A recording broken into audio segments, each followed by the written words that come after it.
61 senadores. A dor indizível da tortura. Em Alagoas, ele me visitava.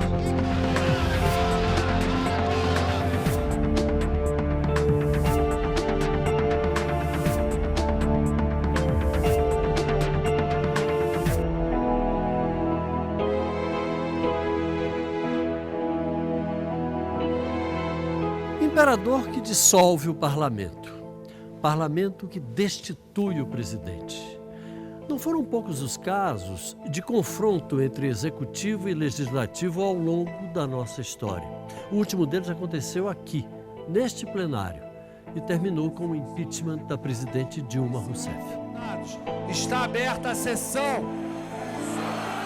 Foram mais de 53 horas de discussão. A votação durou 6 horas.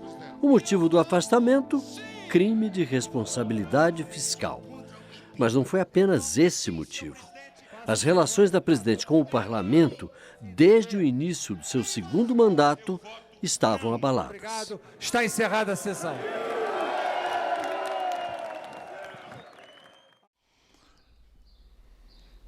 O parlamento é o poder mais frágil de todos e o mais forte. Quando ele assume as suas prerrogativas, não há poder como o do legislativo. Ele tem dificuldade extrema no dia a dia, porque a sua vulnerabilidade vem da sua composição heterogênea. Mas, em dados momentos, circunstâncias produzem a unidade do parlamento. Aí é uma força imbatível.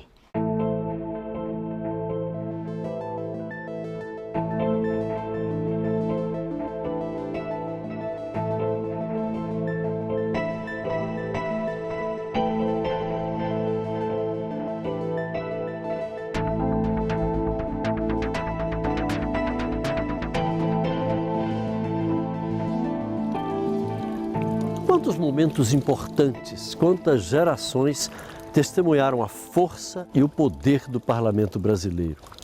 Essa história começa aqui no Rio de Janeiro. Não exatamente aqui neste palácio onde viveu Dom Pedro e nasceu Dom Pedro II e também a princesa Isabel. Mas esse pátio aqui representa e simboliza bem a origem do parlamento. Aqui, os constituintes da primeira Constituição Republicana Brasileira se reuniam nesse espaço aqui. Aqui havia as poltronas onde eles se sentavam para escrever a nossa primeira Constituição republicana, tudo cercado por esse palácio imperial. A afronta, a vingança ou a ironia do destino?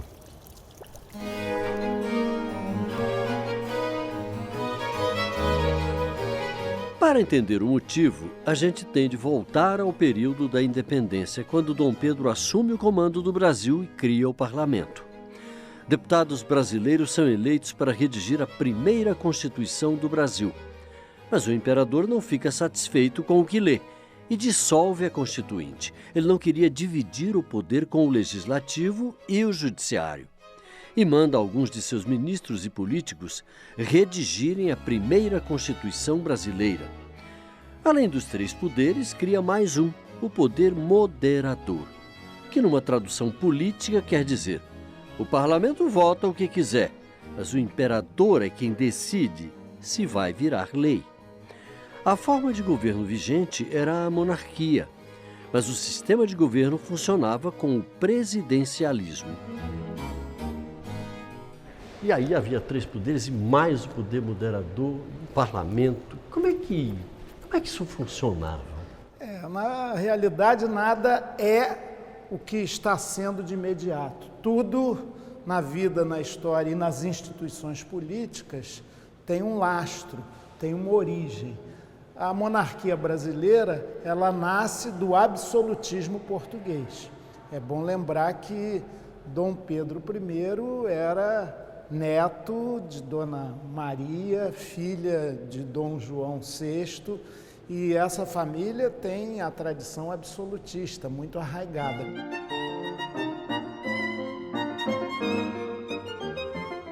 parlamento tutelado, mas que com o passar dos anos foi ganhando força a ponto de confrontar e conseguir a renúncia do imperador. Seu filho, Dom Pedro II, tinha apenas 5 anos de idade. Alguém teria que assumir até a sua emancipação. Época conhecida como o período das regências, quando membros do parlamento eram escolhidos para exercer o papel hoje parecido com o de um primeiro-ministro. Dom Pedro I renuncia em 1831. Esse aqui é um momento importante, que ele renuncia em 1881, de acordo com a Constituição, é nomeada uma regência tríplice. Mas aí dá um fato interessante, é nomeada a regência tríplice, e depois, com o ato adicional, acabaram com a regência tríplice e ficou a regência una. Esse período da regência, sem a figura do imperador, ele é um período de alta instabilidade social. Muitas revoltas eclodem do Grão-Pará ao Rio Grande do Sul, que são revoltas com componente popular muito grande, rebeliões populares. Feijó foi eleito primeiro regente por uma eleição geral no país. Já era um ensaio republicano que o Feijó queria. Mas aí houve reação. E essa reação, então, coloca no poder como o regente Araújo Lima, Marquês de Olinda.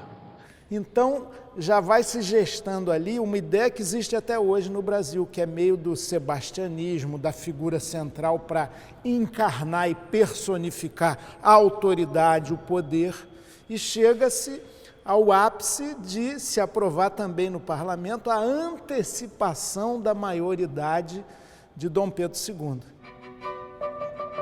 Com a maioridade antecipada, Dom Pedro II assume o império aos 14 anos de idade e, entre as primeiras medidas, resolve dissolver o parlamento, o que voltaria a fazer outras 10 vezes. O Brasil experimentou o parlamentarismo por 42 anos.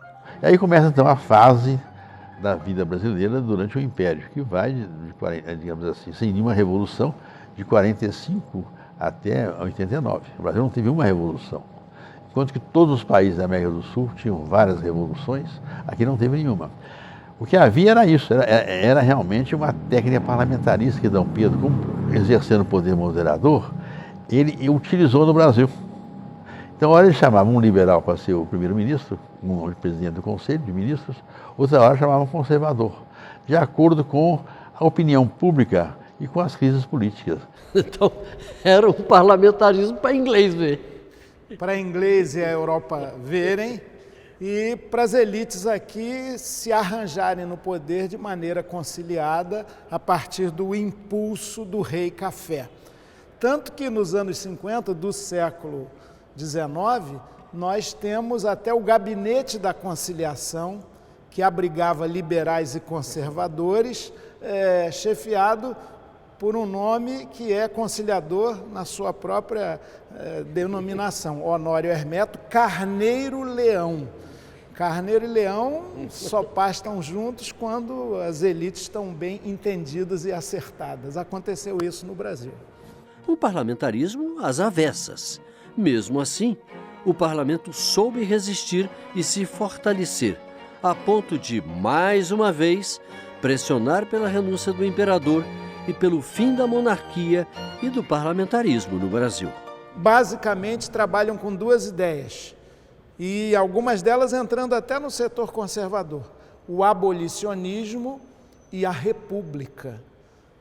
O Manifesto Republicano é dos anos 70, então, do século XIX. Então, ele já traz essas ideias novas de um novo regime até. Só que sempre numa perspectiva que é marcante na nossa história, de transição conciliada. A República foi proclamada aqui perto dessa praça, que se chamava Campo de Santana. Nasceu de um golpe político-militar sem derramamento de sangue. O imperador foi expulso do Brasil e o Marechal Deodoro da Fonseca assumiu a presidência sem qualquer tipo de resistência.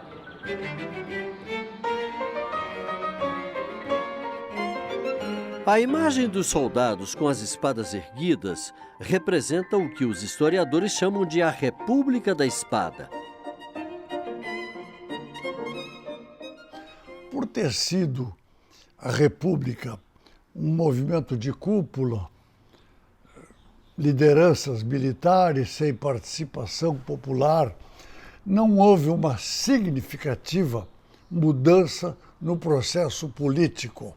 Trocou-se a figura do imperador pela figura do presidente da República, mas os mecanismos de constituição do poder não se alteraram profundamente. Mas aí duas correntes dentro dos republicanos surgiram. Um grupo queria que a República do Brasil imitasse a República Francesa e nós fôssemos então parlamentarismo com a República. E um outro grupo poderoso, liderado por Rui Barbosa, queria que não, que nós fizéssemos a República no modelo norte-americano, que era do presidencialismo. Essa tese foi vitoriosa. 2 anos depois, o Brasil tem sua primeira Constituição republicana, fim do poder moderador. O parlamento passa a ter mais autonomia e poder, inclusive o de reeleger o presidente Deodoro. As eleições gerais viriam 4 anos depois. As relações entre o poder executivo e o legislativo passaram por momentos turbulentos. Se, por um lado, o parlamento buscava mais autonomia e diminuir os poderes do presidente, este, por sua vez, lutava para diminuir ou, pelo menos, não dar amplos poderes ao parlamento. A hostilidade chegou a ponto de o Marechal Deodoro decretar o estado de sítio e dissolver o parlamento em 1891.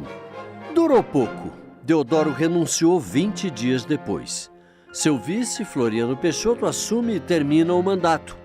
E, pela primeira vez, os brasileiros vão às urnas para escolher um presidente. A espada dá lugar ao café com leite. As oligarquias de São Paulo e Minas, que dominavam o parlamento na época, se alternam na presidência do Brasil por mais de 30 anos.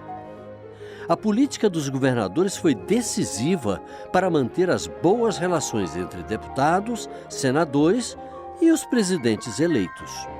Os partidos republicanos dos estados elegiam a maioria dos deputados e senadores, e os governadores é que dominavam os partidos em seus estados. A Câmara era a elite do país, estava na Câmara, porque eram todos praticamente nomeados pelos governadores, que convocavam pessoas de alto valor para vir para o parlamento e defender os seus respectivos estados e seus interesses. Os partidos eram todos, na velha república oligárquica do café com leite, regionais. Era o Partido Republicano Paulista, Mineiro, do Ceará e tal. Quer dizer, a ideia central de uma república vertical continuava. Bom para Minas Gerais e São Paulo, mas quando chegaria a vez de outros estados? A oportunidade de mudança surgiu. São Paulo fura a fila da política do café com leite e, com o apoio de 17 estados, consegue eleger o paulista Júlio Prestes para a presidência. Mas ele não assume. Um golpe civil-militar articulado por mineiros e gaúchos, conhecido como Revolução de 30, eleva Getúlio Vargas à presidência do Brasil. Sai a política liberal para dar voz à política social. Mas o parlamento sofre mais um revés.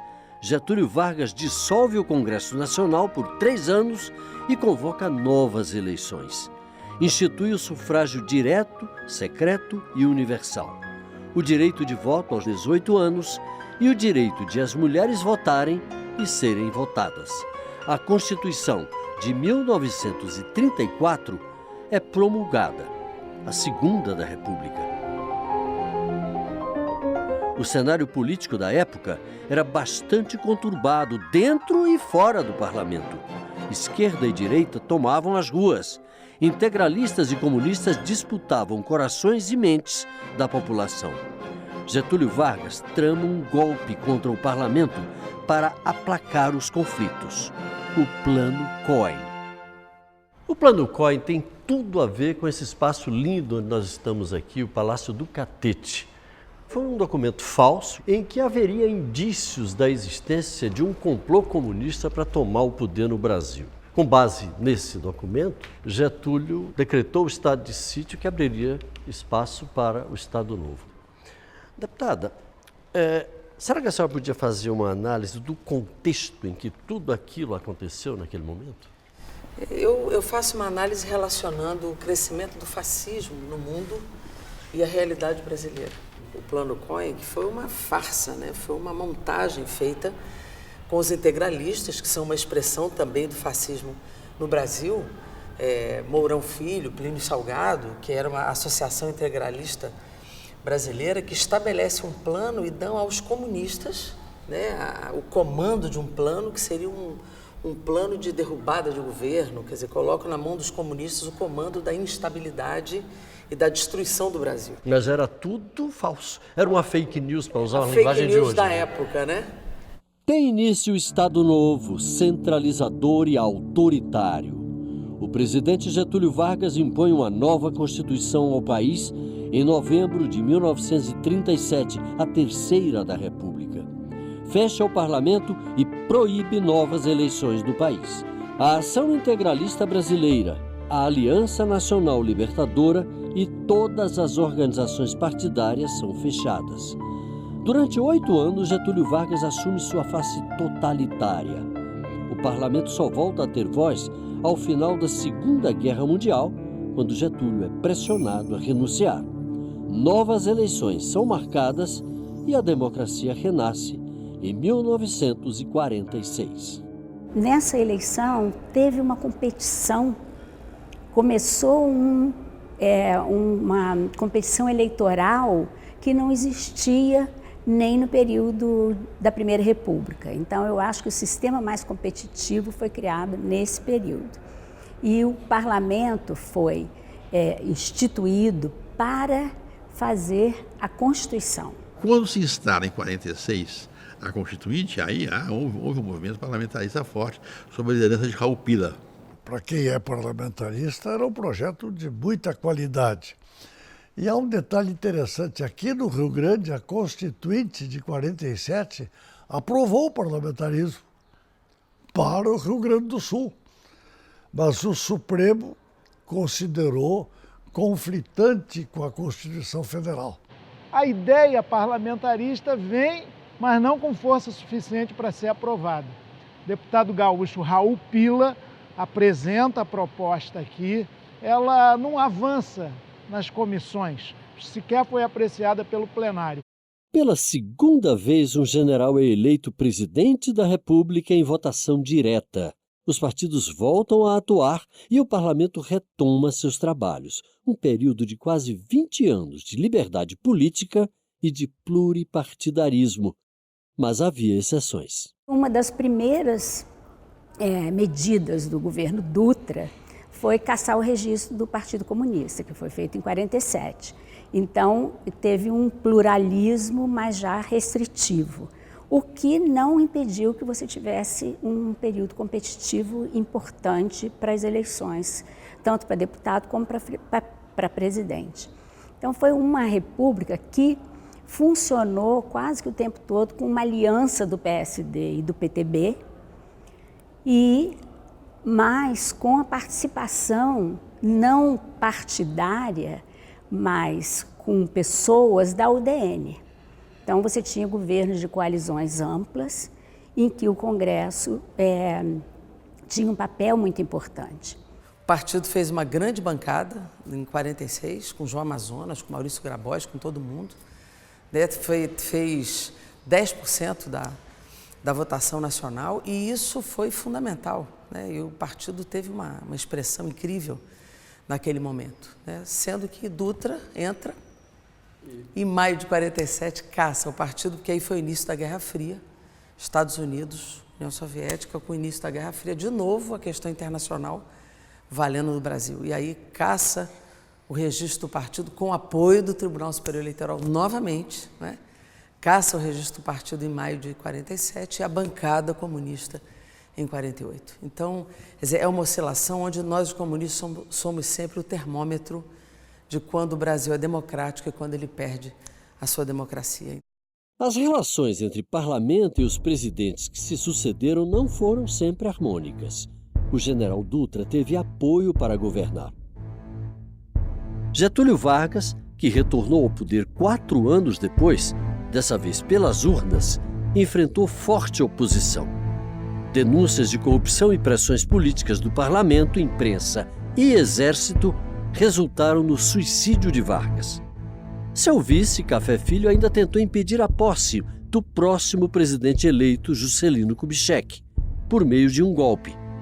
Mas o general Lott, que representava a ala legalista do exército, atuou para garantir a posse de JK. Câmara e Senado votaram pelo impedimento de Carlos Luiz, presidente da Câmara, e de Café Filho, os primeiros impeachments de nossa história republicana. Quando se falou em impedimento, que a Câmara e o Senado afastaram o presidente interino Carlos Luiz, não foi o impeachment. Não teve denúncia, rito, direito de defesa. Aliás, se não estou enganado, a votação da Câmara em 55 foi no mesmo dia da apresentação da proposta de afastamento do presidente da República. Então, isso não é um rito processual. JK soube conviver e negociar com o parlamento. Jânio Quadros tentou enfrentar e renunciou. Numa estratégia de ou eles ou eu, a opção eles venceu. A renúncia de Jânio foi aceita pelos parlamentares.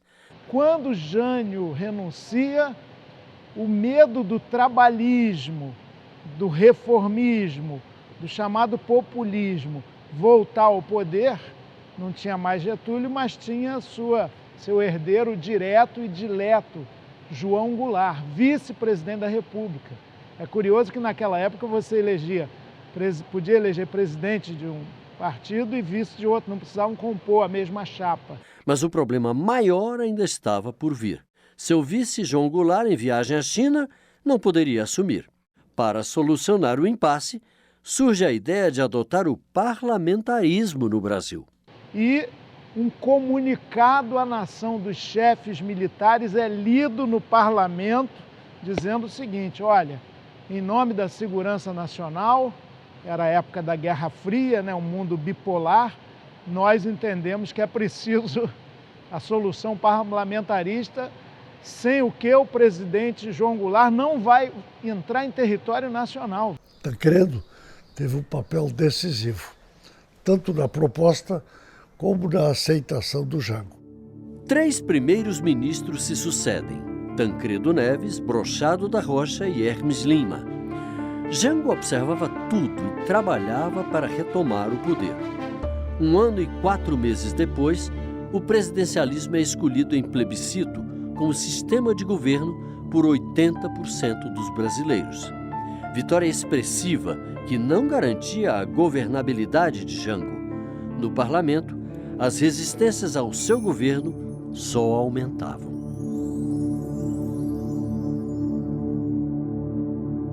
E nenhum primeiro-ministro, por mais hábil que fosse, conseguiu organizar coalizões estáveis, com maiorias estáveis, que apoiassem essas necessidades de programação governamental no âmbito econômico, né?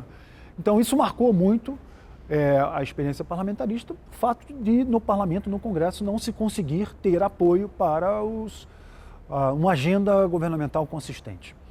Então, a partir dessa instabilidade, o João Goulart conseguiu apoio para chamar um plebiscito, porque a partir do plebiscito, supostamente, ele teria a capacidade, sim, de ter legitimidade e capacidade, sim, para avançar um plano consistente de governo.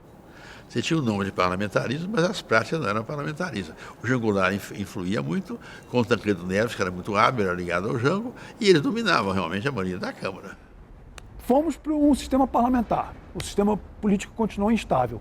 Passamos para o sistema presidencial, o sistema político continuou instável. Aí Jango assume plenos poderes presidenciais, não ditatoriais. Tinha o parlamento a controlá-lo, uma intensa disputa na guerra ideológica e das reformas de base daquele período.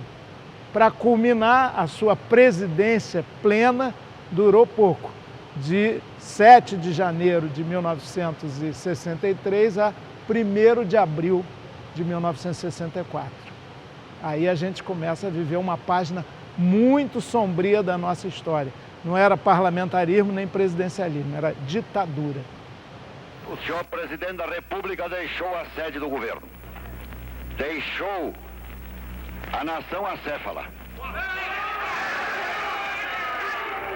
Assim sendo, declaro vaga a presidência da República. Militares e parlamentares se unem e destituem Jango. Os generais tomam o poder por 21 anos. Assim como no Império, os generais presidentes tinham o poder de legislar. Diversos atos institucionais. AI 1, 2, 3, 4 e AI 5 suprimiram direitos e a liberdade dos cidadãos. Cassações, fechamento do Congresso, adoção do bipartidarismo. As vozes da democracia são caladas.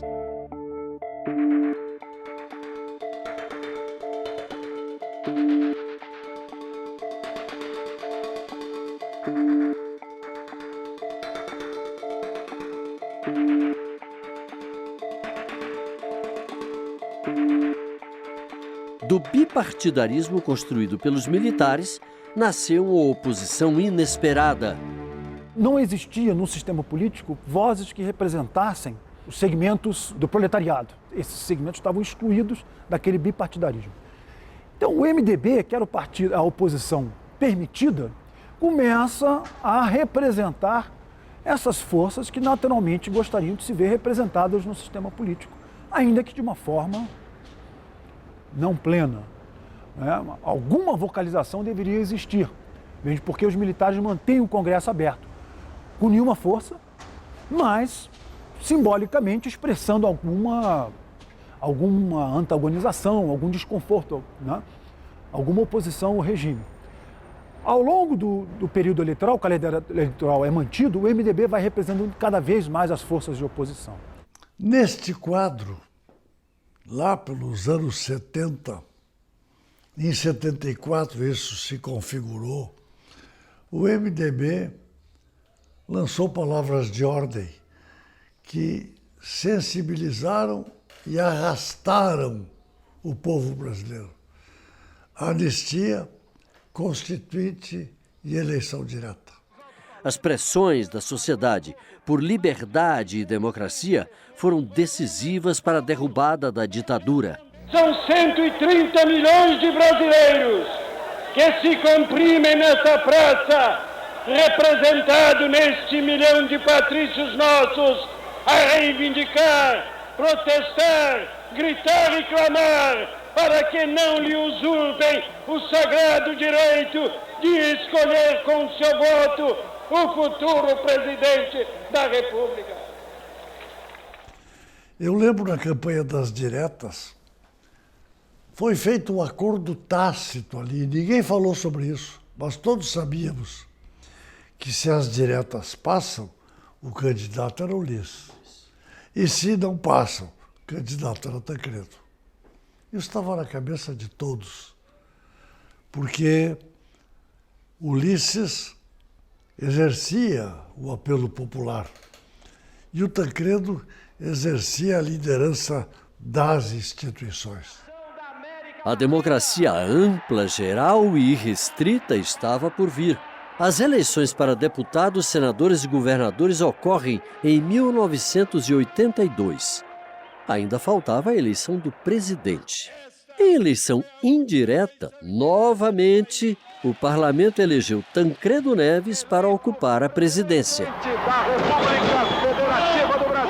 Mas Tancredo é vítima de uma doença grave e morre antes de assumir. Tem início a nova República. Logo no início, há um período econômico de muita crise e muita dificuldade dos civis de governarem o país. Mas foi no bojo desse período de muita crise que a Constituição nova foi escrita, houve a consolidação da democracia e do pluripartidarismo e eleições para presidenciais em 89. Nasce a Constituição Cidadã, de 1988. Tudo parecia voltar aos trilhos. Ninguém poderia imaginar que o primeiro presidente eleito democraticamente, Fernando Collor, fosse sofrer o primeiro processo de impeachment da República. Denúncias de corrupção ou perda de apoio parlamentar? O que teria sido mais decisivo para a renúncia de Collor? O Collor governou com minoria o tempo inteiro. Até quando começou a surgir escândalo de corrupção, que ele começou a querer chamar partidos. E ele governou com 20%. Só o PRN e o PFL, por muito tempo. E quando ele observa que ele tem que ter apoio majoritário no Congresso, ou um apoio no Congresso, um diálogo com o Congresso para governar, porque isso, a Constituição de 88 impõe isso, qualquer Constituição democrática impõe que tem que haver diálogo entre os atores políticos para o processo governativo. Quando ele observa isso e monta uma coalizão, aí já se tinha uma CPI e já se investigava comportamentos heterodoxos, má conduta governamental clara envolvendo a figura do presidente. Simularam uma crise política de governabilidade, forjaram uma instabilidade econômica que não existia e mais, transformaram hipotética infração comum de um agente privado em crime de responsabilidade do presidente. Mesmo eleito democraticamente, justo no pleito que consolidou a redemocratização, me condenaram politicamente em meio a tramas e ardis de uma aliança de vários vértices. Mas, penalmente, da correta instância, me absolveu a Suprema Corte.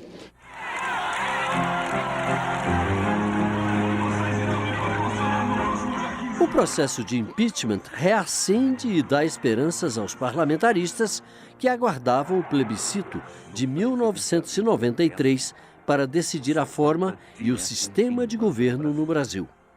Manter o poder do presidente ou dar mais poder ao Congresso? A sociedade foi às urnas decidir. Vence o presidencialismo. O presidencialismo cria um ambiente de desconforto e de conflitos entre o presidente e o legislativo e, no nosso caso, entre o judiciário também. No regime parlamentar, não. Quando há uma crise, convoca-se o povo a eleições, elege um novo presidente, dissolve-se as câmaras, faz uma nova eleição. E aí o país recomeça uma nova vida. É um sistema em que o povo participa e que os grupos políticos que são falhos do governo se afastam. Sinceramente, eu acho que esse modelo está esgotado. Falta a percepção disso, que o modelo presidencialista, com a composição da Câmara pelo voto proporcional em lista aberta, é indutor do conflito e da crise. Eu gosto de falar em governos de coalizão. Governos de coalizão, quando você tem multipartidarismo, eles funcionam mais ou menos igual, tanto no parlamentarismo como no presidencialismo. A não ser que você ache que presidente pensa diferente do que primeiro-ministro, que presidente não quer governar, quer mandar só, e que primeiro-ministro quer governar, o que eu acho que é um preconceito total. Esta é a comunicação. Durante os mandatos de Itamar, Fernando Henrique e Lula, as relações entre executivo e legislativo dependiam de coalizões entre diversos partidos. Ulisses Guimarães. O processo de impeachment de Collor foi um importante recado dado pelo parlamento. Não se governa o Brasil sem o apoio do poder legislativo. A presidente Dilma Rousseff experimentou esta lição. Ao contrário de Collor, não renunciou. Resistiu até o fim para não ser impedida. Mas o Congresso foi até o fim do processo e a destituiu de seu mandato. 61 senadores.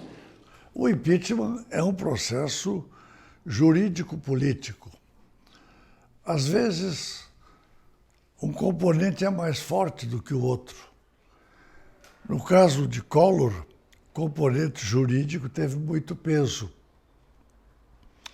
No caso de Dilma, preponderou, na minha avaliação, o componente político.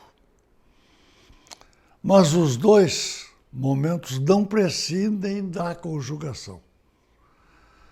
É preciso que você aponte a violação da legalidade, ainda que seja, cá para nós, um pouco forçada. como foi no caso da Dilma. O Collor quis governar sem o Congresso, foi impedido. O impeachment da Dilma é uma coisa distinta. Ela tinha uma coalizão com os partidos. O principal partido, que é o PMDB, que é o partido-chave em todos os... O partido de centro maior é o partido-chave em todos os governos de coalizão. Estou dizendo no mundo, parlamentarismo, presidencialismo. Porque ele é um partido de centro. Ele tanto pode ir para cá quanto pode ir para cá. Ele foi com o PT. Na hora que resolveu que tinha uma chance de assumir e que o PSDB deu apoio, ele foi para lá. E aí acabou a coalizão. A verdade é que o resultado eleitoral de 2014 foi um rude golpe em setores da elite conservadora brasileira. Disseram que as eleições haviam sido fraudadas, pediram auditoria nas urnas, impugnaram minhas contas eleitorais e, após a minha posse, buscaram de forma desmedida quaisquer fatos que pudessem justificar retoricamente um processo de impeachment. Tenho a consciência tranquila. Não pratiquei nenhum crime de responsabilidade. As acusações dirigidas contra mim são injustas e descabidas. Cassar em definitivo o meu mandato é como me submeter a uma pena de morte política. Nem Collor, nem Dilma tinham o gosto e o jeito para a convivência política. Isto quando surge um processo de impeachment com certo fundamento jurídico e quando a base popular se esvai, é uma conjugação mortífera.